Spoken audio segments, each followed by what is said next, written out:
prayer. We have many things to pray about this morning. You have prayer cards. You have prayer cards in your pews.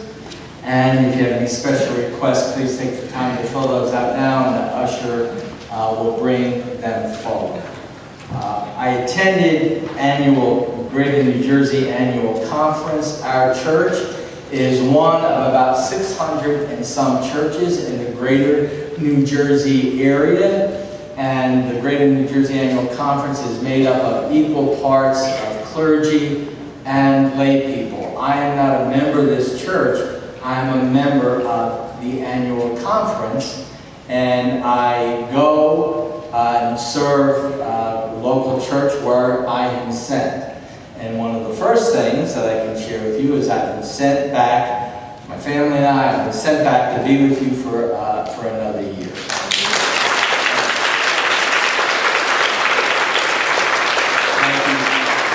Thank you, Jesus. And we also, at the first opening worship service, we took an offering last week, of which we were a part of this. Ended up being an offering of over $108,000 for a future with hope. As for Hurricane Sandy relief, there's still people out of their homes. I attended a workshop on irresistible church, which was very informative. You'll be hearing more about that later on. But one of the things, we get together, we learn things together. There are excellent preachers. But there are also opportunities to petition the general church. No one speaks for the United Methodist Church except for the General Conference. And the General Conference is going to meet next spring in Portland, Oregon. And when you're a bishop of the United Methodist Church, like our Bishop Scholl, you are charged with enforcing the discipline of the church. And you're a part, and again, no one can speak for the United Methodist Church except what is written in our Book of Discipline. This is what our Book of Discipline says about human sexuality. We affirm that all persons are individuals of sacred worth, created in the image of God. All persons need the ministry of the church in their struggles for human fulfillment, as well as the spiritual and emotional care of a fellowship that enables reconciling relationships with God, with others, and with self. The United Methodist Church does not condone the practice of homosexuality and considers this practice incompatible with Christian teaching. We affirm that God's grace is available to all. We will seek to live together in a Christian community, welcoming, forgiving, and loving one another as Christ has loved and accepted us. We implore families and churches not to reject or condemn lesbian and gay members and friends. We commit ourselves to be in ministry for and with all persons. That is the policy of the United Methodist Church. That is the belief of the United Methodist Church. Now, these past few days, on Saturday, at the end of the annual conference, there were 5 things brought before the conference for us to vote on. People bringing, 4 were for petitions, and at every general conference, which takes place 4 years, one's taking place next spring, this comes up every 4 years, there are people who want to change the Book of Discipline and change what we believe. There were 6 things brought before, 6 actions to try to change what's in the Book of Discipline, and also just to make some general affirmations. And the votes were extremely close, because people of faith are not of one mind on this issue. Question number 1 was this: strike from the Book of Discipline the phrase, "We do not condone the practice of homosexuality and consider the practice incompatible with Christian teaching." 410 voted yes, 339 voted no. So 410 people said we want to send a petition to General Conference asking that the statement, "We do not condone the practice of homosexuality and consider the practice incompatible with Christian teaching." They want that stricken from the Book of Discipline. Now, what does that mean? It means nothing, and this has been changed. It means that a group of people want to see that changed, and it will be debated and discussed and prayed about at an annual conference, at General Conference in Portland, Oregon in the spring of next year.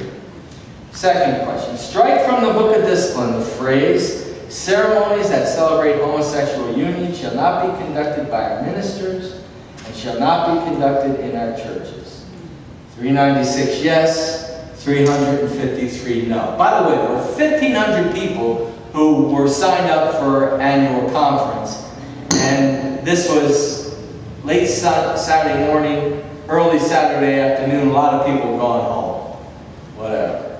Again, they want to petition the General Conference to allow homosexual unions to take place in our churches. 3, and again, these votes were very close. 3, strike from the Book of Discipline that homosexuality and performing homosexual unions or weddings is a chargeable offense. Right now, it's a chargeable offense. That no United Methodist clergy, by the Book of Discipline, is allowed to do this. And if you do it, you will be charged, and you'll be brought up on charges. You could lose your ministerial credentials. Several things could happen. 414 said yes, 336 said no. So again, they want to petition General Conference and say, we want this to be okay. 4, strike from the Book of Discipline that United Methodist funds cannot support the acceptance of homosexuality or support homosexual ministries. Right now, that's forbidden in the church.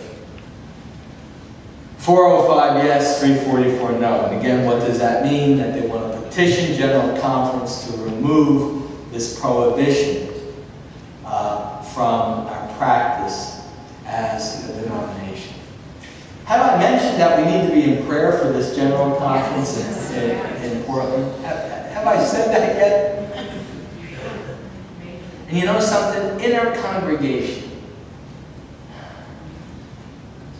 there are different opinions on this. And we need to seek the Lord. Now, these last two things are statements that they want a General Conference to make our annual conference to make. The Greater New Jersey Conference works for the full inclusion of all people, including lesbian, gay, bisexual, and transgendered persons, and that we oppose the continued restrictions of church law that restricts the full inclusion of LGBT people. 399 voted yes, 352 people voted no. So they want our annual conference to make a statement that we're progressive on this issue. 6, the Greater New Jersey Conference makes a public statement. This is the one that had the most problem. The Greater New Jersey Conference makes a public statement supporting and upholding marriage equality and civil law, and that we support clergy spiritually, emotionally, and prayerfully who are brought up on charges for performing homosexual unions or performing same-sex wedding ceremonies.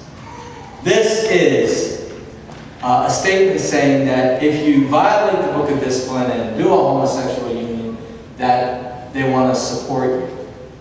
Which, there's really two issues there. There's the issue of whether that is right or wrong, and then there's the issue of when something's in the Book of Discipline, do you follow it or not?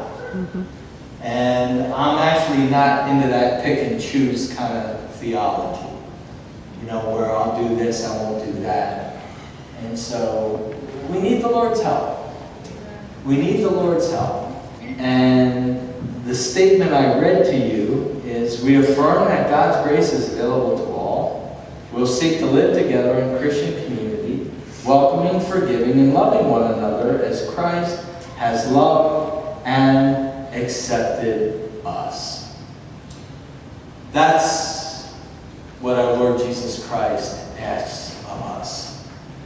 And that the Christ living in us will be kind and also clear about what we believe. And that God will make a way. Other mainline churches have, the Lord needs to lead us in a special way through this. And that's what I ask for this morning as we come before the Lord in an attitude of prayer. That God will guide us. Not only that God will guide us, that God will bless us. And that God will make a way. And God will show us the right way. Amen. I believe He has. I believe God has. Let's come before the Lord in an attitude of prayer.